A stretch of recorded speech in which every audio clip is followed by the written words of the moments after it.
पुष्पांजलि मेंसवेयर का एक और प्रतिष्ठान दूल्हा हाउस कंप्लीट और परफेक्ट वेडिंग कलेक्शन की हो गई है ग्रैंड ओपनिंग।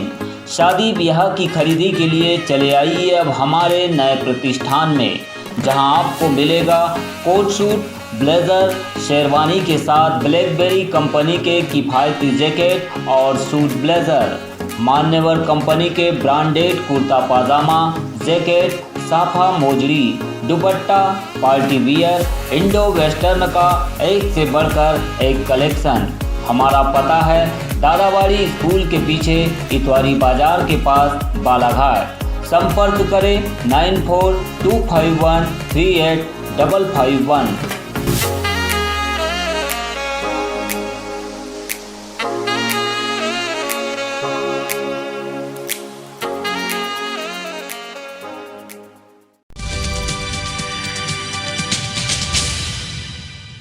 कोविड-19 चिकित्सीय अधिकारी कर्मचारी संगठन ने मंगलवार को कलेक्ट्रेट कार्यालय पहुंचकर ज्ञापन सौंपा। कर्मचारियों की मांग है कि कोरोना वॉरियर्स की ओर से सेवा दे रहे 50% लैब टेक्नीशियनों को हटा दिया गया है, जिन्हें पुनः वापस लिया जाए। यदि पुनः वापसी नहीं होती है तो वे अनिश्चितकालीन हड़ताल करेंगे। दरअसल कोरोना महामारी के चलते राष्ट्रीय स्वास्थ्य मिशन मध्य प्रदेश द्वारा अस्थायी पदों की भर्ती की गई थी, जिसमें एएनएम, फार्मासिस्ट और डॉक्टरों के साथ लैब टेक्नीशियन की भर्ती भी की गई थी। कर्मचारियों ने कहा कि स्वास्थ्य कर्मचारी कोविड-19 महामारी की रोकथाम, नियंत्रण, उपचार के लिए पूरे प्रदेश में विगत 5 महीनों से लगातार अस्थायी पदों पर कार्यरत है, लेकिन राज्य सरकार ने लगभग आधे लैब टेक्नीशियनों की सेवा समाप्ति के आदेश जारी कर दिए, जो कि प्रदेश सरकार के मनमाने रवैये को दर्शाता है। इसी को लेकर आज उनके द्वारा मुख्यमंत्री शिवराज सिंह चौहान के नाम जिला प्रशासन को ज्ञापन दिया गया। बताया गया कि जिले में करीब 10 लैब टेक्नीशियन अस्थायी तौर पर कार्यरत थे, जिनकी सेवा समाप्ति हो जाने से अब उनके सामने महामारी के इस दौर में गंभीर आर्थिक संकट का सामना करना पड़ रहा है।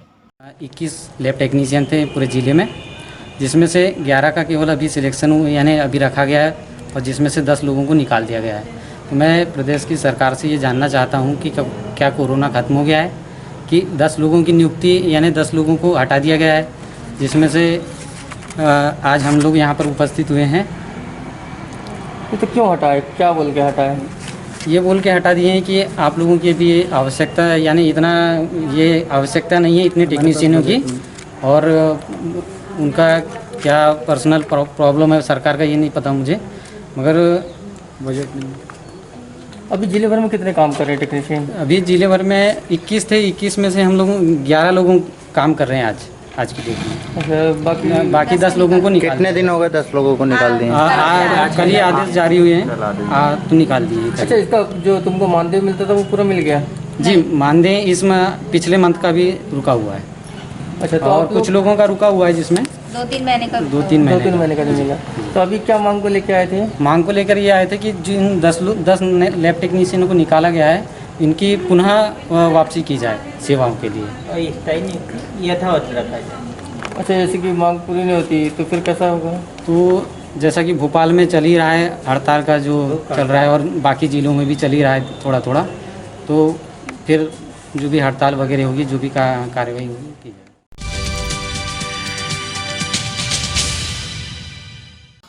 जिला अस्पताल परिसर में बना 17 बेड का कोविड आईसीयू आज से शुरू हो गया है। बताया जा रहा है कि स्वास्थ्य मंत्री प्रभुराम चौधरी के आगमन के दौरान भाजपा के कुछ कार्यकर्ताओं ने शिकायत की थी, जिसके बाद मंत्री के द्वारा जल्द ही आईसीयू को शुरू किए जाने के निर्देश दिए गए थे। इसी के तहत पहले यहां पर जनरेटर की व्यवस्था की गई और डॉक्टरों को नियुक्त कर अब उनकी सेवाएं भी शुरू कर दी गई है।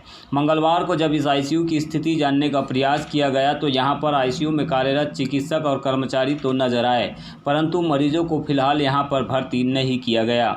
इसके पीछे सिविल सर्जन आर.के. मिश्रा ने तर्क दिया है कि फिलहाल ऐसे कोई मरीज बालाघाट में नहीं है जिन्हें आईसीयू में भर्ती किया जाए, लेकिन उनकी ओर से आईसीयू को शुरू कर दिया गया है।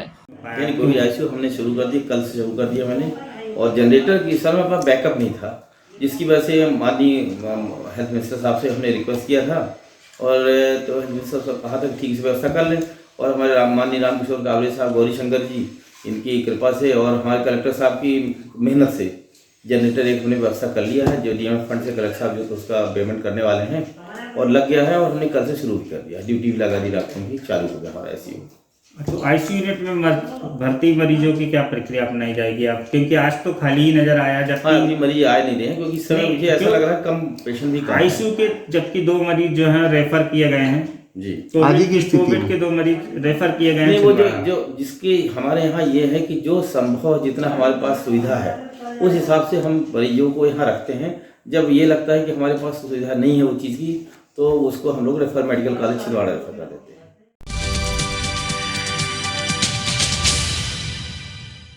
संत रविदास मध्य प्रदेश हस्तशिल्प एवं हाथकरघा विकास निगम लिमिटेड मुख्यालय भोपाल के निर्देशानुसार बालाघाट जिले के 20 बुनकरों की 25 दिवसीय कार्यशाला का आयोजन हथकरघा कार्यालय वारासिवनी द्वारा कराया जा रहा है।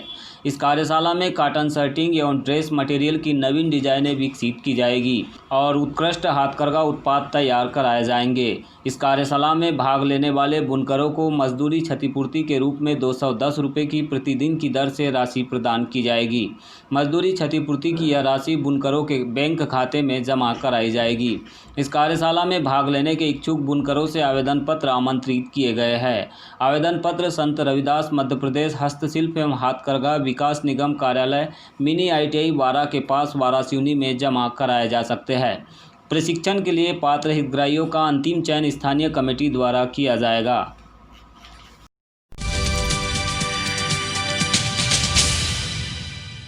और उद्योग नगरी गर्रा के वार्ड नंबर 10 चमन नगर में सीमेंट सड़क के अधूरे निर्माण से वार्ड वासियों में पंचायत के विरुद्ध आक्रोश दिखाई दे रहा है। इन वार्ड वासियों ने आज कलेक्टर कार्यालय पहुंचकर पंचायत प्रतिनिधियों की लापरवाही को लेकर प्रशासन को ज्ञापन दिया। बताया गया कि पंचायत की ओर से हाल ही के दिनों में सीमेंट रोड का निर्माण वार्ड क्रमांक 10 में किया गया है, लेकिन इस सड़क निर्माण के दौरान करीब 25 परिवारों को जोड़ने वाले मार्ग को शामिल नहीं किया गया और सड़क को आधा अधूरा ही छोड़ दिया गया, जबकि इस मार्ग पर सबसे अधिक समस्या अंतिम छोर पर बसे परिवारों को ही उठानी पड़ती है। बारिश के दौरान अक्सर इन परिवारों को ही सड़क समस्या के चलते परेशान होना पड़ रहा है। इसी के लिए आज उनके द्वारा सड़क को अंतिम छोर तक बनाए जाने को लेकर प्रशासन से मांग की गई है। इस मौके पर वार्ड से शैलेश कुमार, सुलोचना बाई, मोहम्मद शेख, रेखा बाई, टीकाराम सहित अन्य वार्डवासी मौजूद रहे। हम इसलिए आए थे कि रोड निर्माण हुआ, हमारे इधर में 20 मकान को रोड निर्माण के लिए छोड़ दिया गया। हम सरपंच के पास गए, वहाँ बोला गया कि विवाद की जगह, और उप सरपंच ने बोला कि मतलब अभी 4 लाख रुपए आए थे बस, इसके बाद अगर पैसे आएंगे तो हम करवा देंगे। बाकी गर्रा में जगह जगह में रोड बन चुका है, जा रही है। अभी हमें पानी की भी सुविधा नहीं है।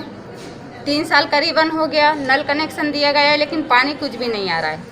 पाइप बिछा दिया गया है। अभी कहाँ से पानी ला रहे हो? अभी हम हेडपंप से बहुत दूरी से पानी लाते हैं। कितने वर्षों से ऐसा है? ये सर तो 10 साल हो गए करीबन। और पट्टा भी हमको दिया नहीं। अभी तक हमको सांत्वना दिया गया है, लेकिन इसके लिए कार्रवाई कर रहे हैं हम कि हमें पानी की भी सुविधा दिया जाए और रोड की भी सुविधा दिया जाए, और जो विवाद की जगह वो किस बात का विवाद है इससे हमको बरी किया जाए।